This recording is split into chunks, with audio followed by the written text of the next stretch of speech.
días, don Walter. Agradezco mucho la participación del día de hoy en esta entrevista, que es un insumo para el curso de litigio de la defensa pública.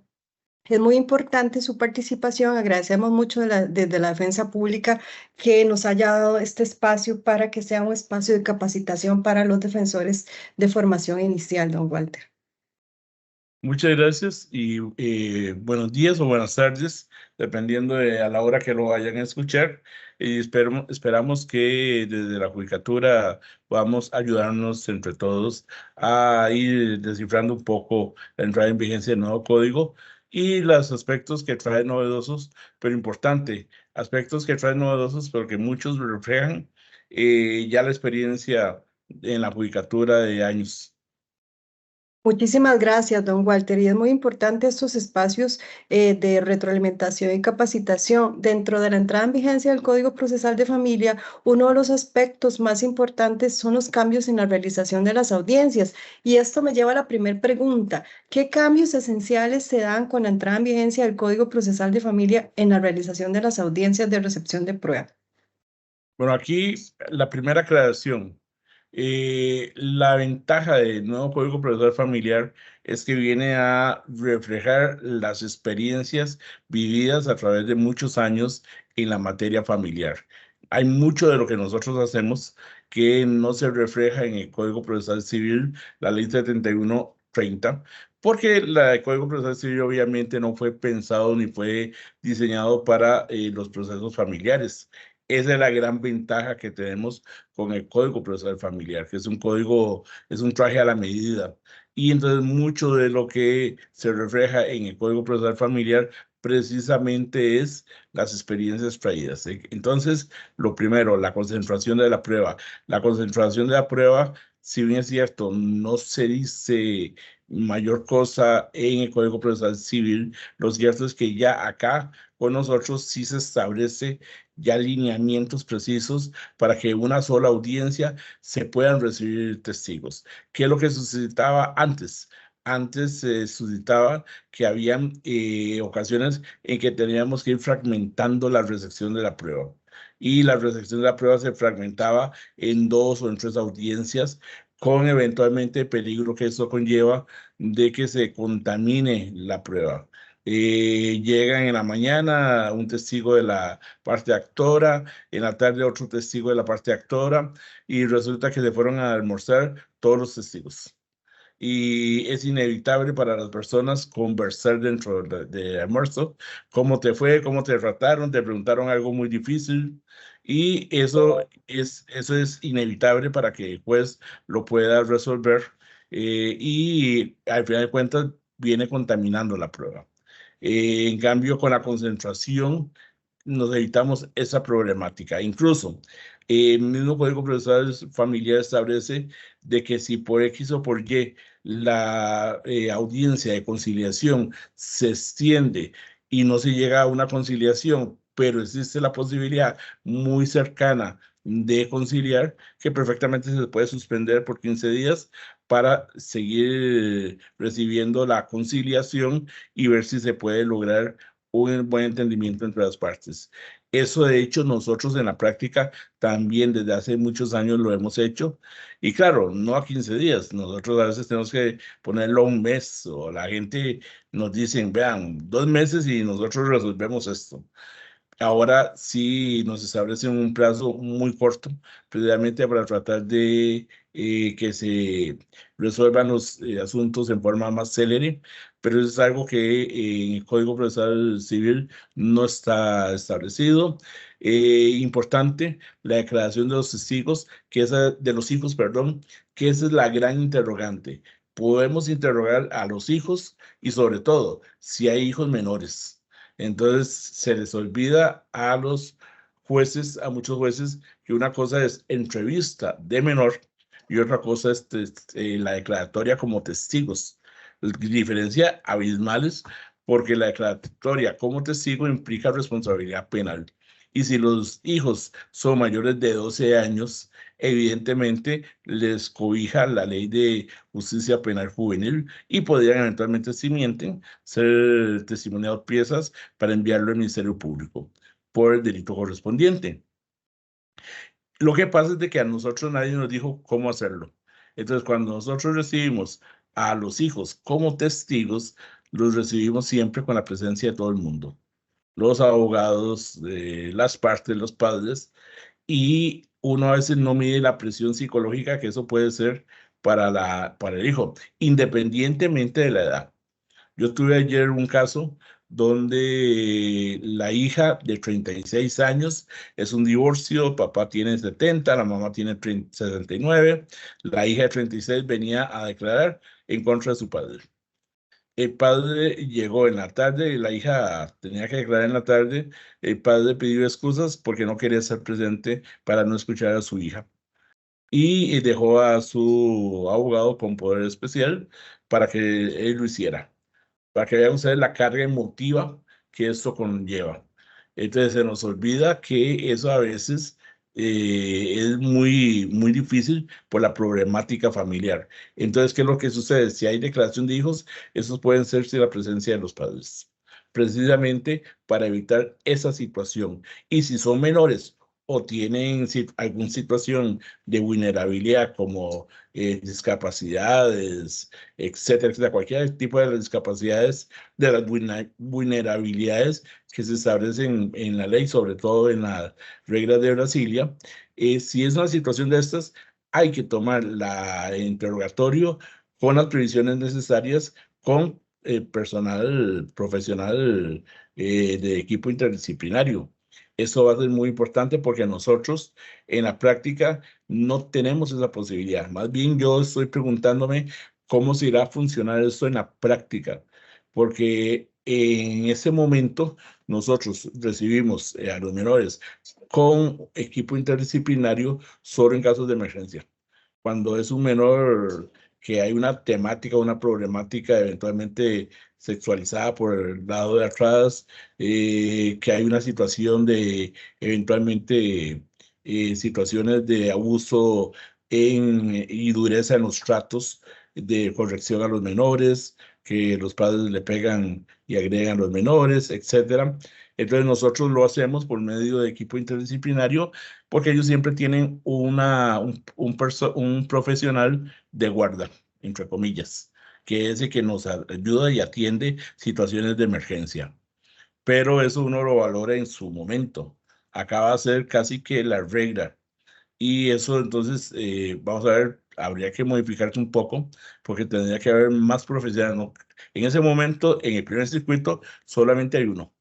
Todo por rol, todos los días hay un profesional encargado. Con esto estaríamos casi que considerando que no, eso no alcanzaría, ese recurso no alcanzaría. Pero eso es parte de lo que se tiene que probar cuando ya entra en vigencia el Código Procesal Familiar. Vamos a ver qué otra cuestión. También importante. En la actualidad, nosotros nos atamos al Código Procesal Civil cuando nos dicen sobre qué van a declarar los testigos. Entonces, la estrategia de los abogados, quieren que les reciban 6 testigos.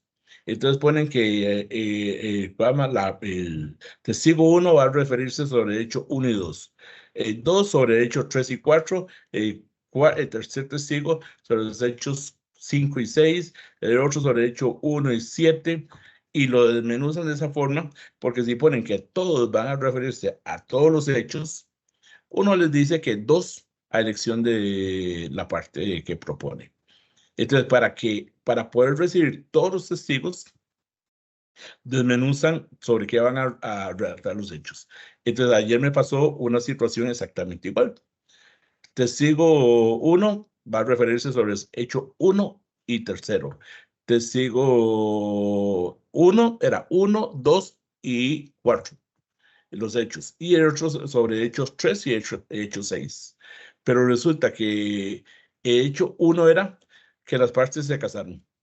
Eso no es un hecho controvertible, por eso se están divorciando. Hecho Mm, 2, que procrearon 2 hijos. Eso no es un hecho controvertible y además está la mm, prueba.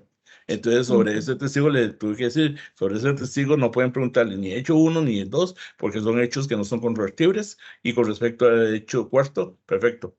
Que le pueden preguntar, ¿y hecho cuarto qué era? ¿hace cuánto están separados y si ha habido reconciliación? Entonces, el testigo le preguntaron hace cuánto se casaron, se separaron de hecho hace 20 años y no ha habido reconciliación. Punto. Ese fue el testimonio. La otra parte empezó a tratar de meter otro tipo de preguntas y a todas se oponía la parte contraria diciendo no, fue ofrecido única y exclusivamente sobre esos hechos y punto. Y tenía toda la razón conforme el artículo 6, conforme el Código Procesal Civil.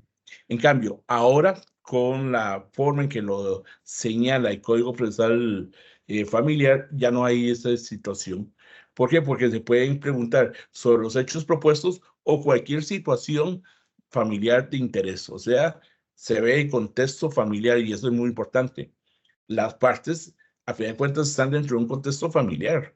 O sea, hay detalles que eventualmente, aunque no lo hayan propuesto, sí son de importancia capital para la recepción de la prueba. Sobre todo que nos debemos de acordar de que existe un principio de la primacía de la realidad.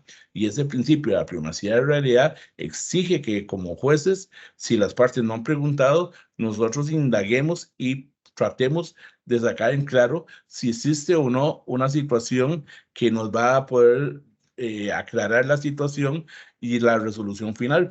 Porque como tenemos una problemática familiar, la idea no es decidir quién dice la verdad o quién dice la mentira. La cuestión, el meollo del asunto es tratar de resolver la problemática que aqueja a esa familia.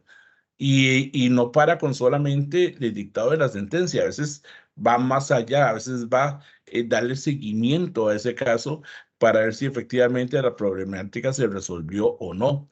Entonces, esta cuestión que parece insignificante, como es preguntar de más, además de lo que ya se ha propuesto, que en ese momento en los procesos, con las peleas que se tienen los litigantes, hay litigantes que llegan con una visión muy adversarial.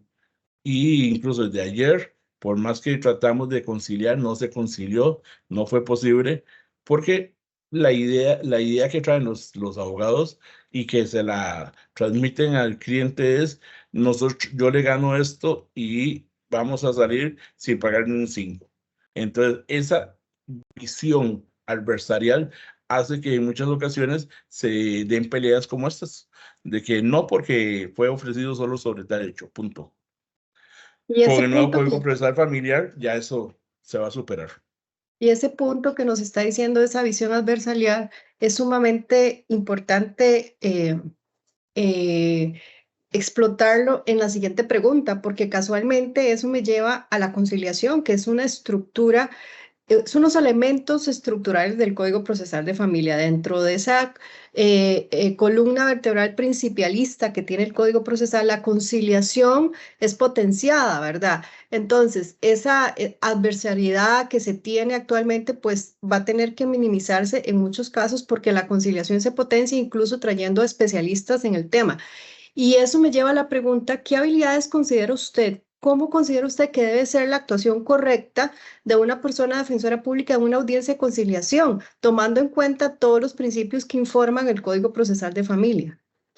Vea, usted ha dado una clave en ese sentido. Si bien es cierto, el Código Procesal Familiar establece que se pueden traer a expertos en conciliación, en mediación. El problema es de que no todos los que son expertos en la materia de mediación conocen a profundidad el derecho de familia. Entonces yo he visto, y caso patente, las conciliaciones o mediaciones que se hacen en casas de justicia.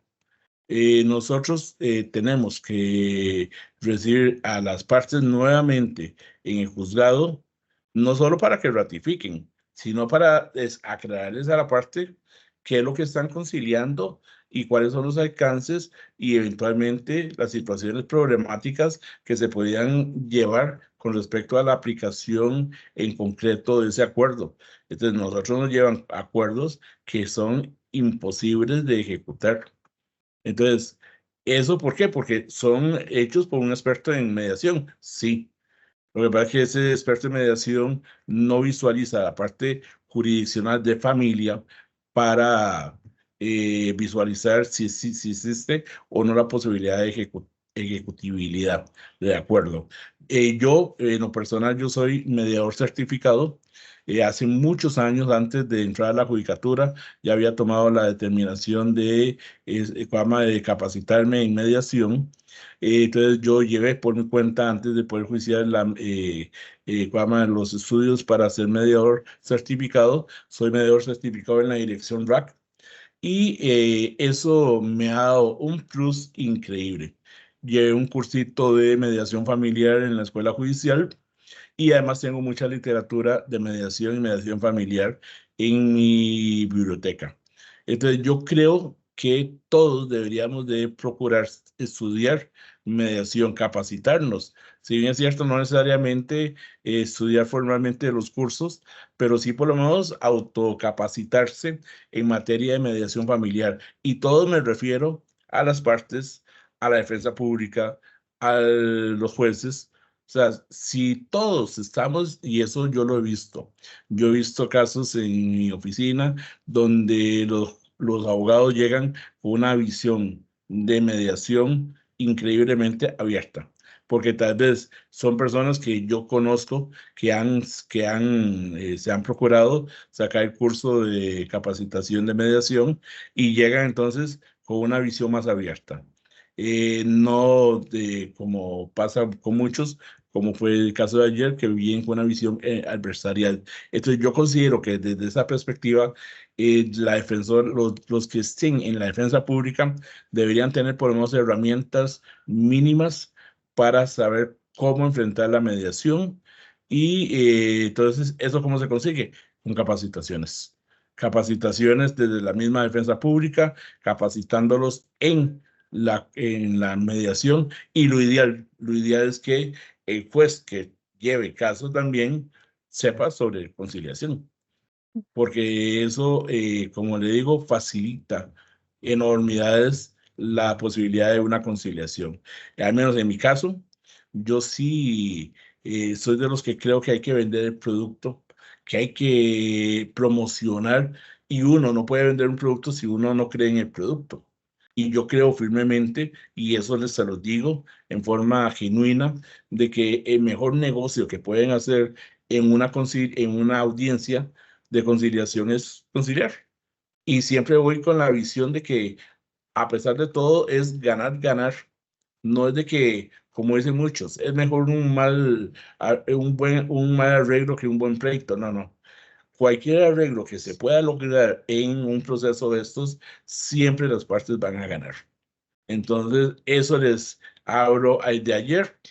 El de ayer no se concilió mucho por la posición de los abogados, pero era una posición donde la señora pedía el 45% de un bien y el señor le decía que no, que un 40%. Por un 5%. O sea, están de acuerdo que ese bien es ganancial. Están de acuerdo que hay unas construcciones que se hicieron nuevas y que se hicieron cuando ya estaban separados de hecho. O sea, están de acuerdo en todo. Lo único que no se pusieron de acuerdo fue el porcentaje. Ella un 45 y él un 40. Y yo les decía, increíble que por eso no se pueda, era pecata minuta. Y por más Exacto. esfuerzos que hice yo, los abogados no me ayudaron y me dejaron como ese huérfano con la solución.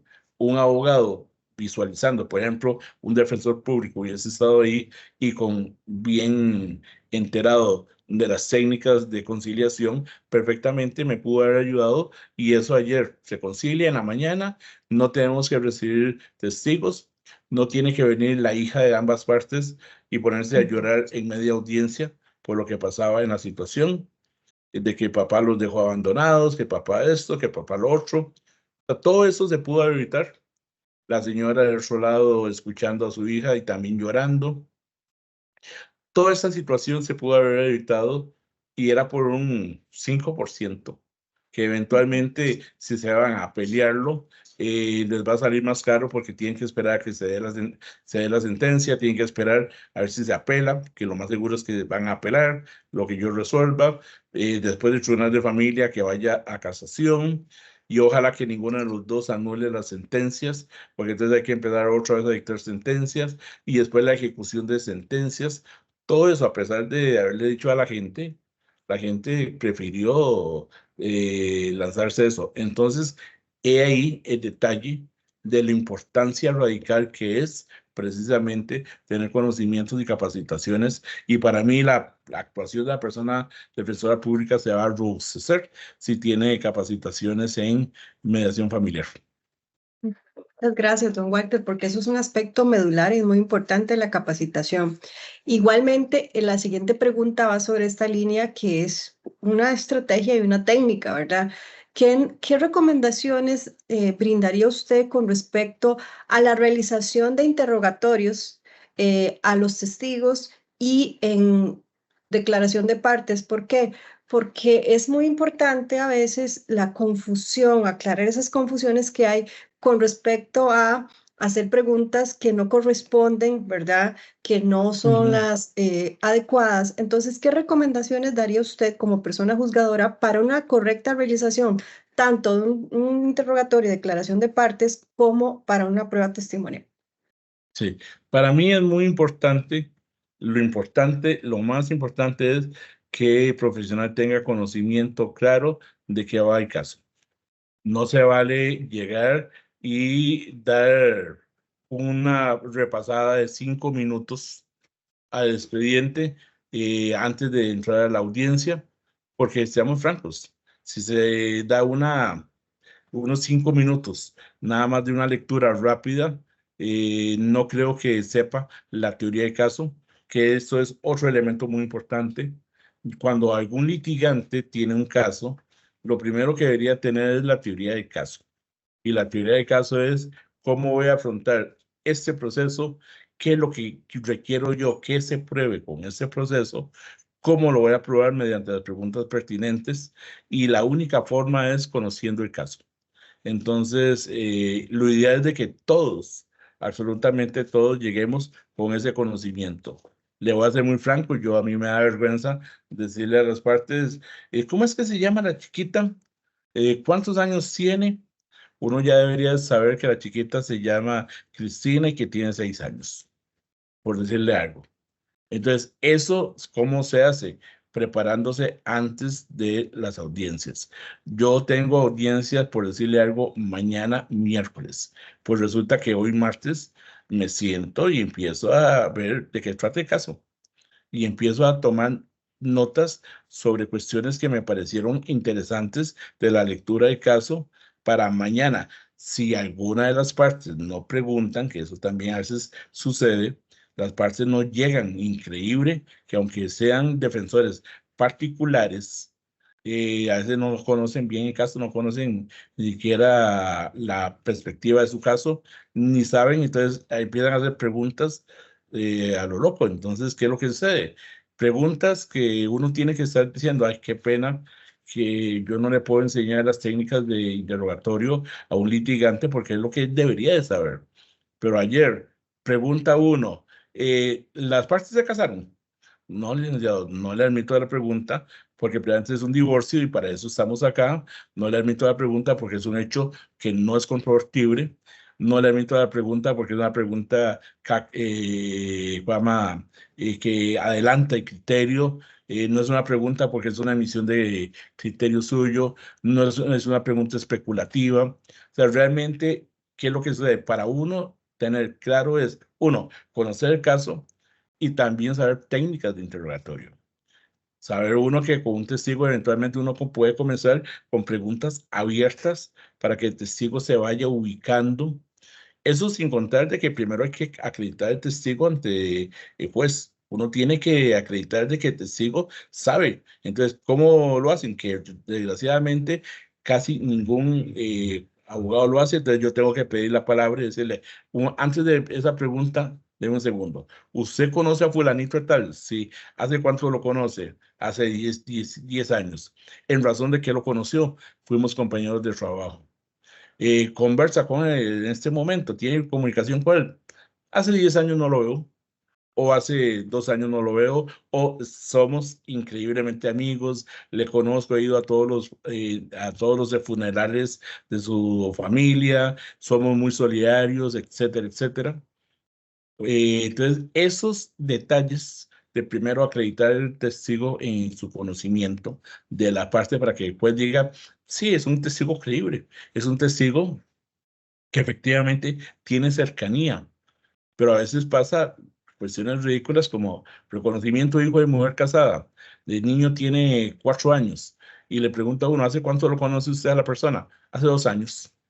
Entonces, si lo conoce hace 2 años, ¿cómo puede dar fe de que el niño que tiene 4 años es hijo de fulanito de tal? Ya solo con eso desacreditó su testimonio. Entonces, eso es importante, acreditar el conocimiento de los testigos y después de eso, una vez que se ha acreditado el conocimiento de los testigos, ahora sí, tener bien claro la teoría del caso de qué es lo que le voy a preguntar. ¿Qué es lo que pasa?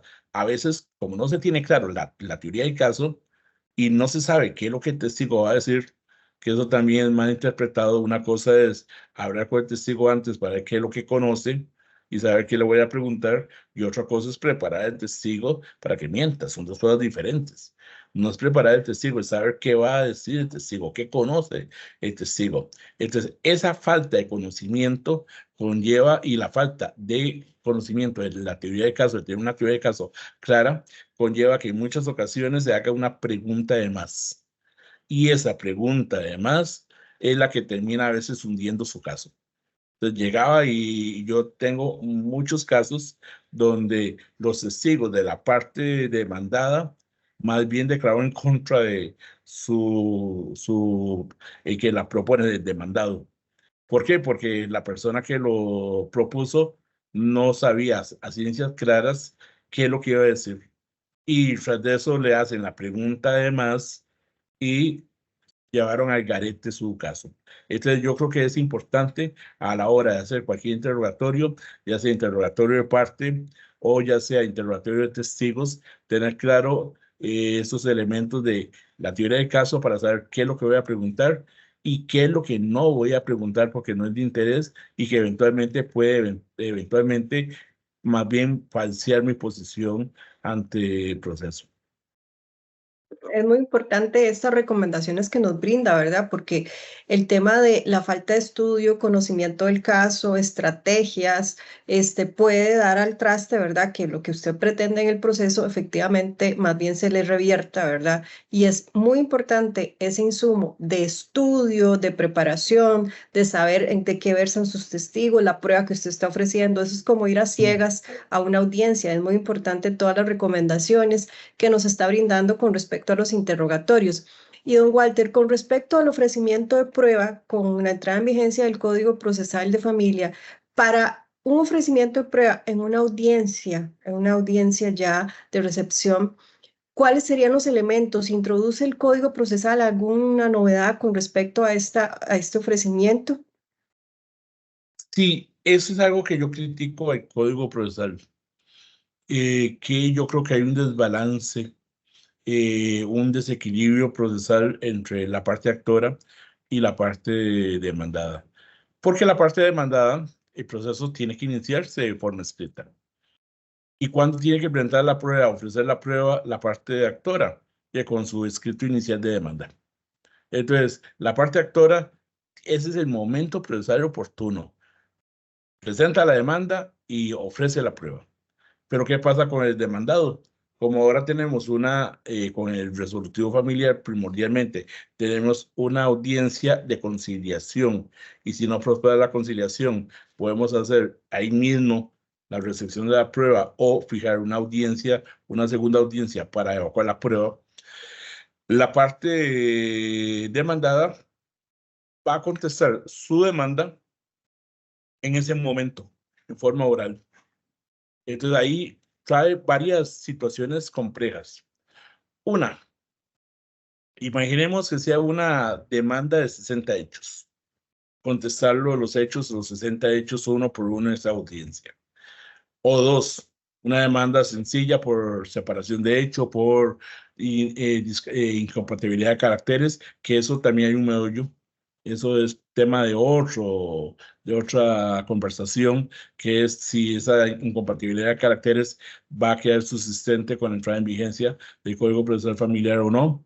Bueno, independientemente, imaginemos una causal remedio, ya sea incompatibilidad o separación de hecho. Pero ¿qué pasa si se da una reconvención y la reconvención es por adulterio, por tentativa de homicidio, por tentativa de corrupción, por sevicia, todas las causales sanción? El problema es de que ahí mismo va a ofrecer prueba. Entonces, al señor actor que venía con testigos para demostrar de que tiene 8 años de separado, eso lo va a coger como un shock, porque no va a decir, entonces, ahora cómo hago.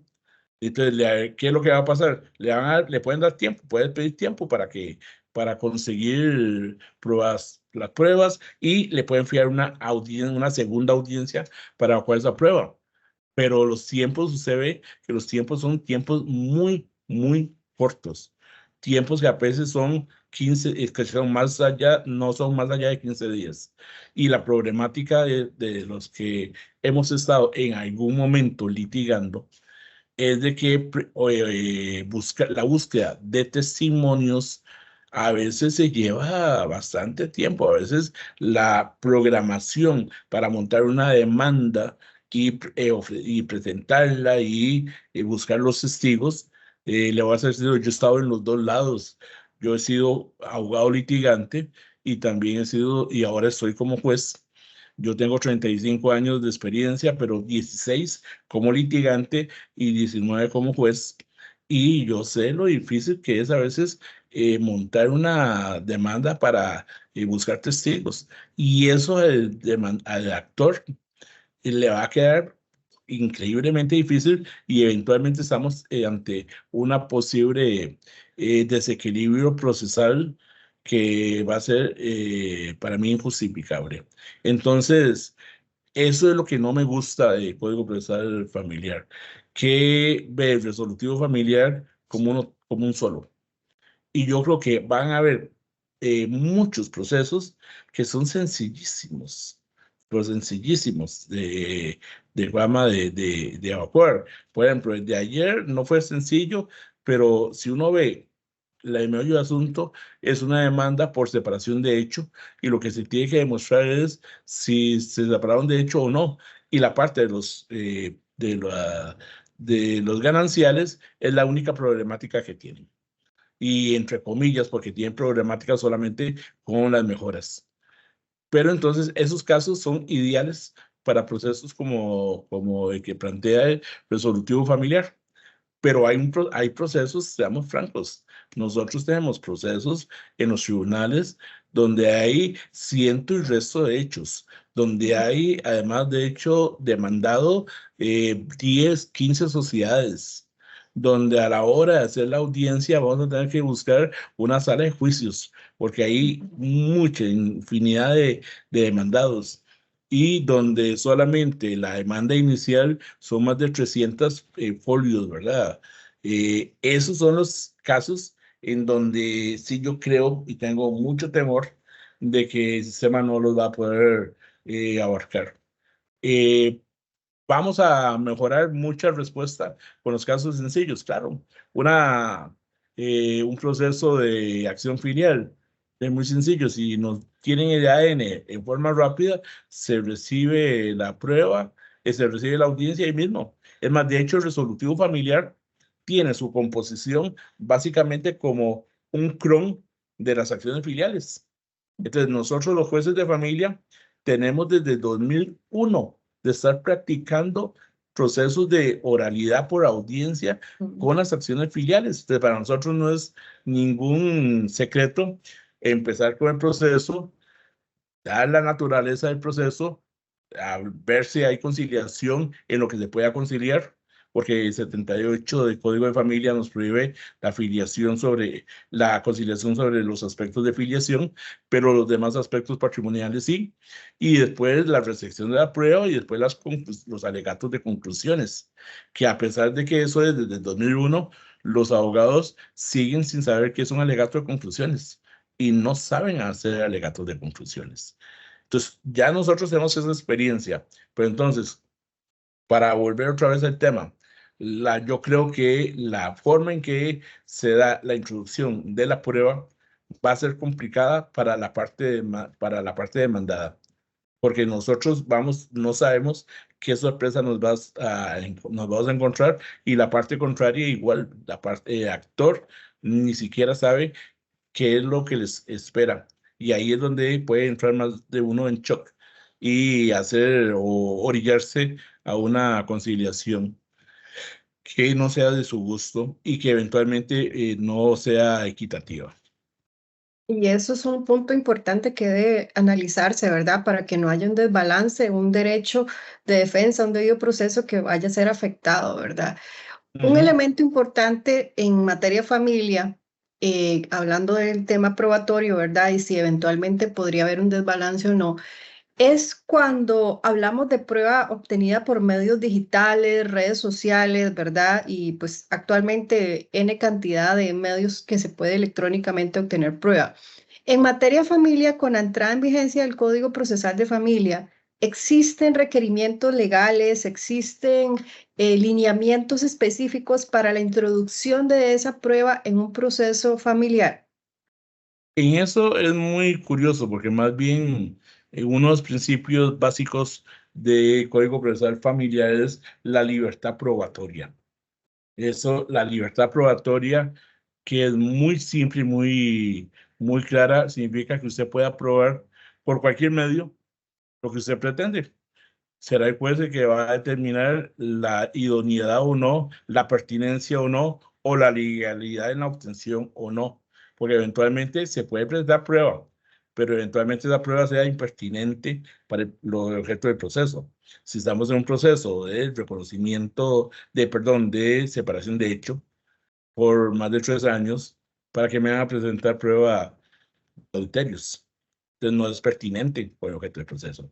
Entonces, he hecho, a los jueces se les olvida de que uno tiene la potestad de dirección, y dentro de la potestad de dirección es saber qué prueba puede admitir o no. Y la prueba que no son pertinentes por el objeto del proceso no se admiten independientemente de lo que sea, independientemente que la otra parte no se haya opuesto. Entonces también hay prueba que eventualmente podría ser espuria por la forma en que fue obtenida, que puede ser eventualmente incluso noticia crímenes como para testimoniar piezas al Ministerio Público.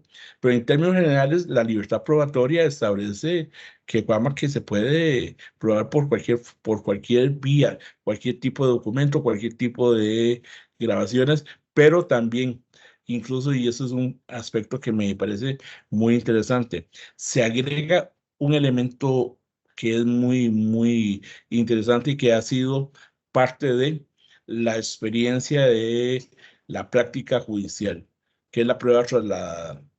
La prueba trasladada significa que prueba que se ha recibido en otros procesos donde han estado las partes pueden trasladarse de expediente donde estamos. ¿Para qué vamos a recibir testigos si ya en este otro expediente se recibieron esos mismos testigos y se refirieron a una situación de la problemática familiar que nos interesa? ¿Para qué se va a recibir prueba documental si ya en este otro expediente ya existe esa prueba documental presentada? Entonces, esa prueba trasladada en la práctica nosotros lo hemos venido utilizando sobre todo en materia de nulidades matrimoniales e inexistencias matrimoniales. Nosotros en nulidades matrimoniales y inexistencias matrimoniales es muy común que son juicios donde la gente se desaparece, y que presentó la demanda es una persona que la presentó ante el registro civil. Entonces, al final de cuentas, el actor es la Procuraduría General de la República, y los demandados, entre comillas, la persona que se está viendo afectada o que se ve beneficiada porque recibió dinero a cambio de acto matrimonial, y un extranjero que a veces ni siquiera está en el país, totalmente desaparecido. Entonces, ¿qué es lo que tenemos? La declaración jurada dada ante el registro civil. Y hay amplia jurisprudencia por parte del tribunal que ese tipo de prueba, siempre que se haya hecho dado bajo la fe, bajo la gravedad del juramento y que se le hayan dado las prevenciones necesarias de falso testimonio, son válidas. Y ya incluso nosotros hace muchos años tuvimos reuniones con la gente del registro civil para explicarles a ellos cuáles eran los requisitos que tenían que tener la recepción de declaraciones de ese tipo en sede administrativa para evitar que se fueran dadas como nulas en sede familiar. Y nos hicieron caso y en ese momento, en muchos de sus juicios, fue trasladada eso, que es una novedad y que y parte de la práctica judicial, ya en materia de Código Procesal Familiar ya viene incorporada. Y No es sé muy si... importante, es muy importante estos aspectos, ¿verdad? Porque a veces hay una confusión, ¿verdad? Cuando se habla de introducción de prueba, ahora que nos indica la prueba trasladada, ¿verdad? Si es debido, si no es debido, las pruebas por medios digitales y se olvida esa potestad de dirección de la persona juzgadora. Incluso el Código Procesal de Familia eh, establece poderes y deberes de la persona juzgadora, poderes y deberes del abogado, abogado director, ¿verdad? Recordando la función de dirección. Dentro de esa función de dirección es determinar que la prueba, si le están ofreciendo, pues evidentemente dentro de sus potestades tiene la facultad de determinar si está introducida, si es válida para el proceso y tiene la legalidad. Y esa potestad es exclusiva de la persona juzgadora y a veces parece olvidarse esa potestad, ¿verdad? Y No, es muy perdón importante. que nada más la interrumpa, previamente con ese detalle. Viera las peleas que nos damos nosotros en las audiencias cuando llega uno y no le admite X pregunta porque es impertinente y el litigante se pone como un miura, como un toro, porque dice que el testigo fue ofrecido para eso específicamente. Entonces yo le digo, "Vea, una cosa es que ella se haya admitido a ese testigo y otra cosa es la ecuación en la prueba acá. En la evaluación en la prueba, en la audiencia, yo puedo determinar si son preguntas que son impertinentes para el objeto del proceso. Y esa pregunta, aunque fue admitido el testigo, no significa que fue admitido para ser interrogado sobre cuestiones impertinentes al objeto del proceso. Y se las rechazo y me piden revocatoria de lo que yo hago, se los concedo, como mantengo la posición y se les dejo escrito por si quieren el día de mañana apelar y alegar algún tipo de nulidad. Pero eso se les olvida a muchos jueces y entonces, ¿qué es lo que sucede?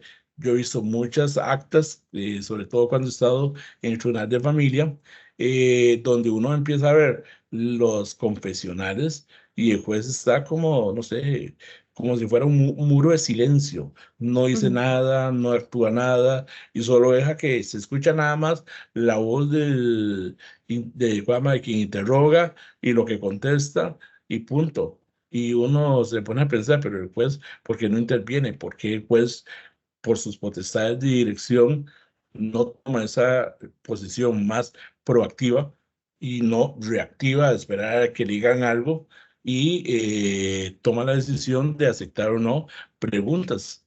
Y eso es muy común en la calle. Ujú. Y don Walter, con respecto a la interposición de recursos en audiencia, ¿existe algún cambio que haga el Código Procesal de Familia para efectos de tomar en consideración de que la parte pueda interponer recursos? ¿Hay alguna reforma, un cambio a lo que actualmente está vigente? Sí, de hecho, la reforma más importante es la admisibilidad de las apelaciones diferidas.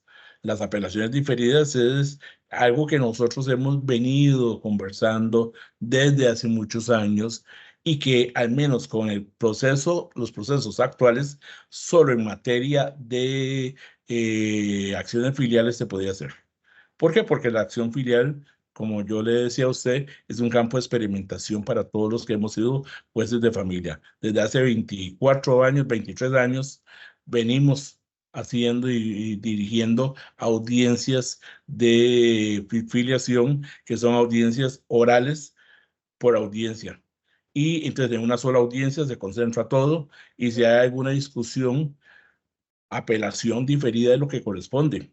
Y nosotros, si a fin de cuentas se apela la sentencia final, muy sencillo, se eleva la apelación de la sentencia con la apelación diferida. Entonces, ahora son reglas un poquito diferenciadas, pero en términos generales esa es la idea, que en materia de oralidad, como va a ser una audiencia oral propiamente, y entendámonos, no es un proceso oral, porque es un proceso que requiere partes escritas, la interposición de la demanda, el dictado de la sentencia, pero lo que es la parte de la audiencia, de la ocasión de prueba, la audiencia de conciliación, es netamente un proceso completamente oral. Por eso es que se le llama oralidad por audiencia, porque es todas las características de las audiencias orales en una audiencia concentrada o máximo 2 audiencias. Entonces, en esto, la gran novedad para muchos es de que se va a extender. Nosotros en este momento tenemos una audiencia como la de ayer, que era recepción de prueba, y si algunas partes me apelaba algo, no cabe recurso de apelación. Cabe, si quieren, recurso de revocatoria o de reconsideración y ahí mismo se los resuelvo. Pero la apelación por diferida no cabe porque no es un proceso oral, es un proceso totalmente escrito. Escrito entre comillas porque hay una audiencia oral, pero no cabe ese tipo. En cambio, en el nuevo código sí va a haber esa posibilidad. Es un cambio de chip que van a tener los litigantes y sobre todo la defensa pública de tener bien claro cuáles son las reglas del procedimiento, porque eso ahí sí, para hacer una apelación diferida, requiere que la persona conozca el procedimiento del dedillo. Ahí no puede decir, voy y como me la juego, como hacen muchos en este momento que llegan al proceso y yo creo que tienen años de no abrir el Código Procesal Civil. Aquí no se va a valer eso. Tanto el juez como las partes tienen que tener bien claro, uno, cuáles son los autos que son apelables, porque también eso es importante. No es que porque el juez me hizo una mala sonrisa, entonces le pongo un recurso de apelación. No, tiene que tener bien claro cuáles son los actos que eventualmente son apelables y dentro del proceso alegar la apelación diferida dentro de la Ujú. audiencia, ¿verdad? Exacto, es muy importante tener claridad, ¿verdad? Porque actualmente, como usted bien lo dice, la escuela ha sido los procesos de filiación, ¿verdad? Por esta audiencia concentrada, ¿verdad? Donde efectivamente se da esta posibilidad, pero en otro tipo de audiencias no existe esta posibilidad y esta apelación diferida es muy importante tenerla clara, cuándo procede, cómo procede y tener la técnica correcta de realizarla, ¿verdad? Y esto me lleva también, incluso anteriormente usted lo mencionaba, a los alegatos de conclusiones, ¿verdad? Que a veces se Ujú. confunde el alegato de conclusiones con repetir una demanda, con repetir una contestación, pero se olvida que es una conclusión, que es un alegato, una diferenciación de tener una estrategia, hacer un alegato de cierre de conclusiones. Es muy distinto, ¿verdad? Entonces, yo le consulto, don Walter, ¿cuál es la forma correcta de una presentación de un alegato de conclusiones? Porque hay una confusión realmente, ¿verdad? Tal vez la escuela ha sido el proceso de filiación, pero también a veces cuesta comprender cuál es la importancia y cuál es la técnica correcta de este alegato de conclusiones.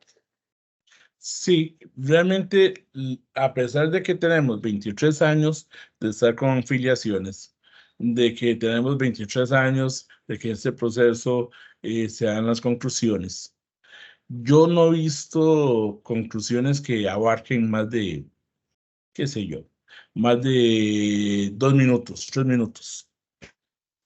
Una conclusión de 3 minutos o 2 minutos no necesariamente es mala, ni tampoco es buena una conclusión de 2 horas. Entonces, en materia penal nos llevan ventajas enormes, pero enormes los penalistas, porque ellos sí saben hacer alegatos de conclusiones. Bueno, la gran mayoría sí saben hacer alegatos de conclusiones, igual que los defensores públicos. Entonces, ¿qué ha sido defensor público? en materia penal, en eso se va a llevar más colmillo a la hora de plantear un alegato de conclusiones. El alegato de conclusiones es muy sencillo, es esbozar cuáles son las fortalezas que se creen que se hayan podido demostrar en el proceso. Entonces hay que tener claro también, otra vez igual, la teoría del caso. Si usted no tiene claro qué es la teoría del caso, usted en el alegato de conclusiones nada más va a esbozar eventualmente galimatías que nadie entiende. Las galimatías, cuando se expresan, son lo que muchos llaman cantinfladas. Es decir y decir y decir y no decir nada. Entonces, a la hora de hacer un alegato de conclusiones, yo creo que uno debería empezar por ver cuál ha sido el recuento probatorio que demuestran y que acentúan la teoría de caso que uno tiene. Entonces, si uno quiere también desacreditar los testigos de la parte contraria que no aportaron nada a esa precisamente conclusión de la teoría de caso de uno, lo puede hacer. Entonces, uno debería de hacer no porque también es claro, un alegato de conclusiones de 3 horas, seamos francos, nadie se lo va a permitir. Y después de 15 minutos ya todo el mundo está pegando cabeceadas y nadie va a entender. Entonces, yo creo que máximo que si los alegatos de conclusiones se hace al final de la jornada. Y tiene su razón de ser porque es cuando se ha recibido toda la prueba.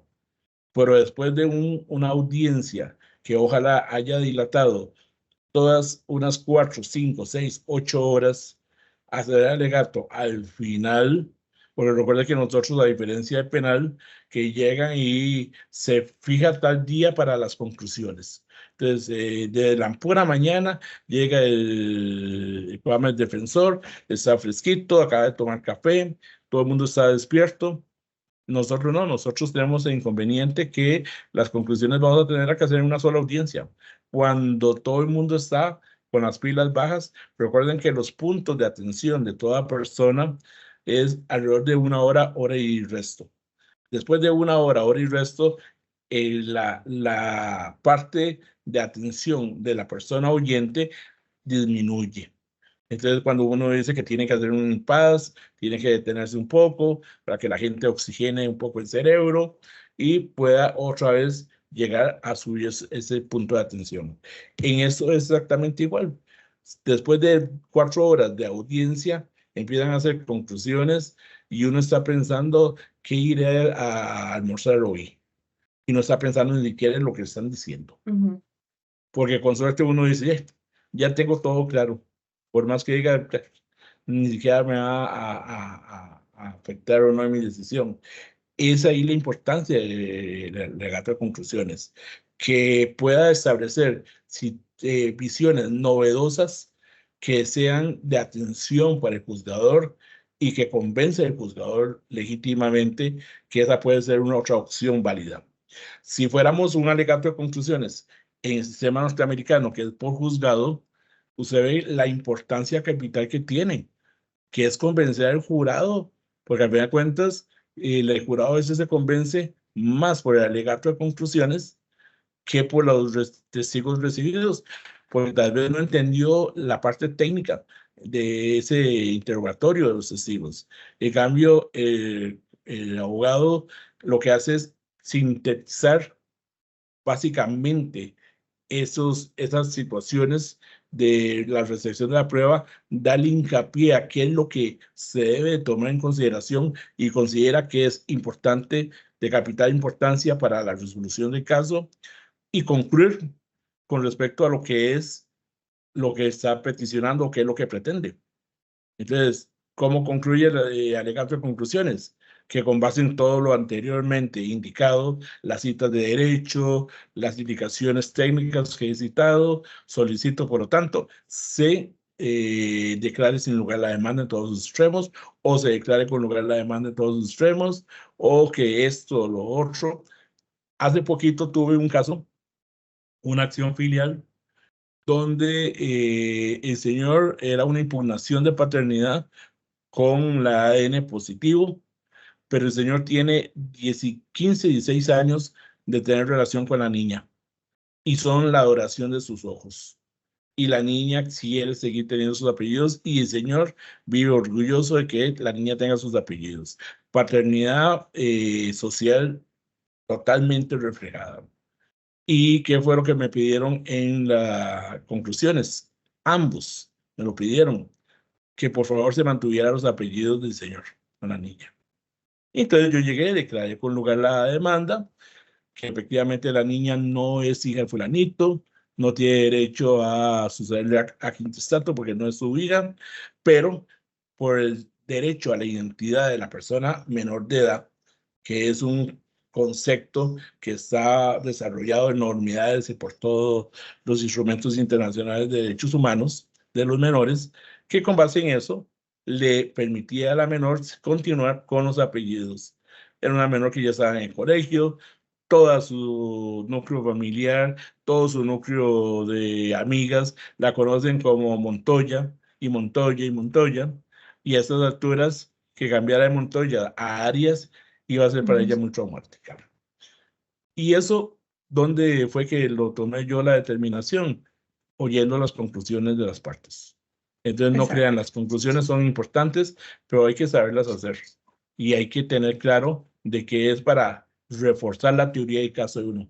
Si, perdón que he estado hablando de la teoría del caso y la teoría del caso, pero los primeros cursos que nosotros nos dieron en el colegio, en el Poder Judicial, sobre oralidad, muchos dados por materiales de Chile, Ujú. siempre nos ponían ejemplos de audiencias chilenas y siempre nos decían lo mismo, la importancia capital de la teoría del caso para todo. La teoría del caso subyace en todas las etapas del proceso.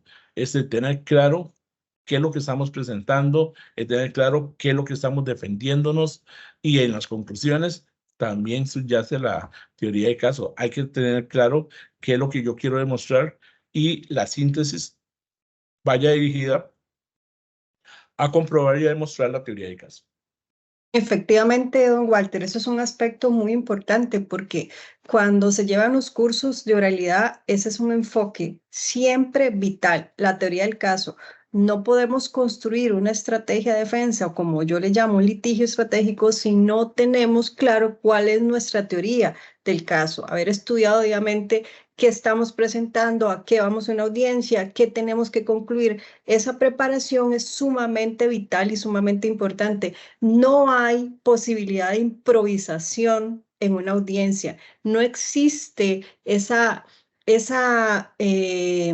oportunidad de ir a una audiencia a decir, voy a leer 2 minutos antes de qué se trata esto, porque en medio están los intereses familiares, el mejor interés de los menores, y no podemos tener esa improvisación porque no tener esa teoría del caso implica afectar a muchas personas y eso es parte de los deberes que va a tener la persona directora en el proceso. Tenemos que entender que la reforma no solo es el tema del proceso, sino entender y comprender la importancia que actualmente está, pero ahora es mucho más comprender esa teoría del caso porque nos exige como defensa pública esa preparación, esa milla más, ¿verdad?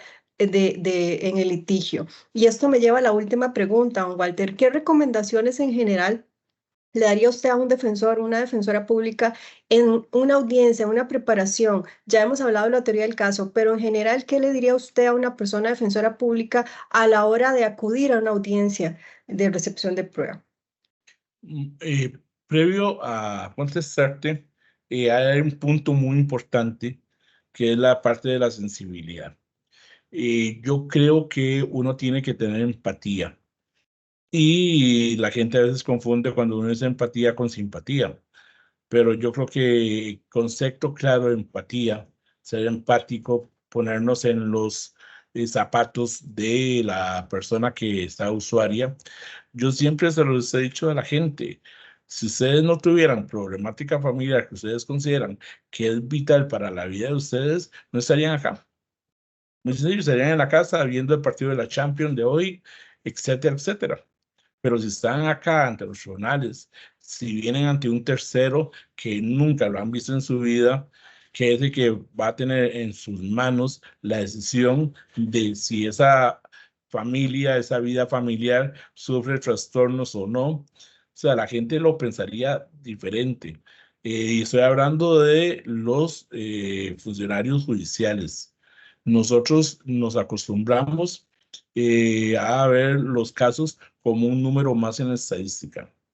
La diferencia que yo tengo a veces es que yo estuve 16 años como litigante y he estado el resto de mi vida, 19, como juez. Entonces yo soy todavía al día de hoy, soy uno que yo, por ejemplo, ayer me decía la asistente mía técnica, me decía, vea, Lick, el caso 23-120, tal situación están pidiendo. Pero eso, un momentito, baje la cuestión del escritorio. Para que, fulanito y menganita, Ujú, ya sé qué va a ser ese caso.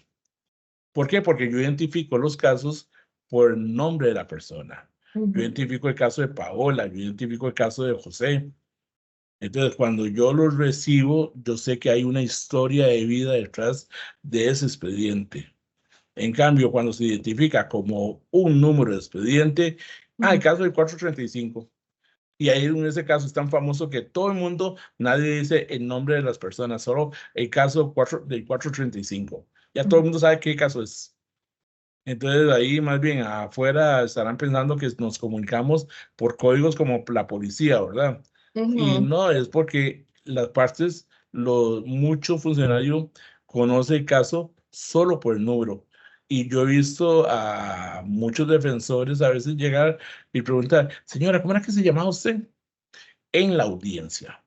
Si usted va a una audiencia donde no sabe cómo se llama a quien usted está defendiendo, yo creo que ahí falta también de falta de vocación, porque yo creo que estamos en un tipo de proceso que es muy sensible, que es un tipo donde la discusión es la discusión de la problemática familiar, que eso también es importante.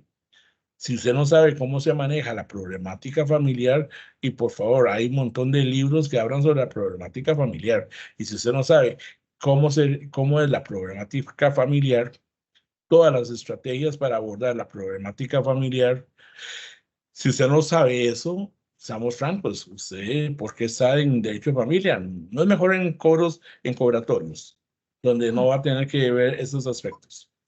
Yo le cuento una anécdota. Hace muchos años, cuando yo estaba comenzando mi carrera, allá hace 33, 34 años, uno de los primeros casos que me tocó fue atender a un cliente que le estaban haciendo un desahucio. Y llegar donde estaba el desahucio, donde estaba el juez civil ejecutando el desahucio, y yo diciéndole al juez civil, vea, mi cliente está consciente que se tiene que ejecutar la orden de desalojo, pero él le pide nada más que le dé, por favor, 2 horas para conseguir un camión de mudanzas, para echar las cositas de él y no que se queden en la calle, más si me que está oscuro, puede llover. Y el juez decirme a mí, ese es nuestro problema mío. Y eso sí era problema de él por una situación de sensibilidad. Yo después de esa vez dije, yo nunca litigaré ni nunca seré juez en materia civil, porque me pareció horrorizado la situación que se visualizaba. Por eso es que tal vez siempre me he preferido la materia familiar. Entonces, si yo soy en la materia familiar, es porque legítimamente yo tengo interés. Y cuando voy a una audiencia, es porque yo creo que eventualmente voy a aportar mi granito de arena para solucionar una problemática familiar. Entonces, yo creo que las recomendaciones a un defensor público que vayan con mística, con cariño en lo que están haciendo, con la vocación, y que tengan conocimiento pleno de qué es lo que vamos a recibir. No se recibió toda la prueba, no importa, usted ya estaba preparado. Que por eso ya se suspendió porque la otra parte dijo que había una presa colosal en la sabana y no podía llegar, y pues decidió suspender. No importa, ya venía preparado. Hay gente que eso le molesta y se van enojados porque no hubo la audiencia, no hubo la audiencia. Hay tantas situaciones que pueden atravesarse dentro de la situación que hagan imposible que se dé la audiencia. Y sin embargo, si se da la audiencia, perfecto, estoy preparado. No se dio la audiencia. Entonces yo creo que lo primero es conocer la teoría del caso, conocer qué es lo que se va a recibir, conocer la estrategia y casi es como un juego de ajedrez. Ya ir planificando dos jugadas más tarde. Y decirle a la persona también con la conciliación, vea señora, no siempre tenemos que ganar el 100%. Si fuéramos a ganar el 100%, sería fabuloso, pero no siempre se gana al 100%. Tratemos de visualizar con qué usted se satisface, que eso es buscar las posiciones de cada uno, que son posiciones muy encontradas, y bajarlos a los intereses. Y decirle, costo-oportunidad, es mejor recibir ahora tanto que esperarse 4 años a ver si recibe o no, porque eventualmente si no recibe tiene que sacar el remate de la propiedad y puede ser que el remate no se remate en la primera, sino que se remate en la tercera, y en la tercera se remata con un 25% y de la base, y usted va a quedar siempre con deuda, con un desfase. Eso hay que hacerle ver a la persona para que cuando se llegue ahí a la audiencia, ya la persona tenga claro el conocimiento de cuáles son las reglas que va a tener y básicamente, yo creo que eso es lo más importante. Muchísimas gracias, don Walter, por esta entrevista, este espacio que nos concedió para este curso de litigio.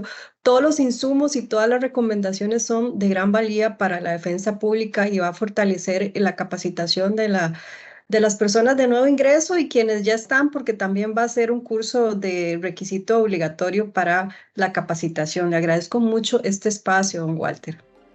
Con mucho gusto.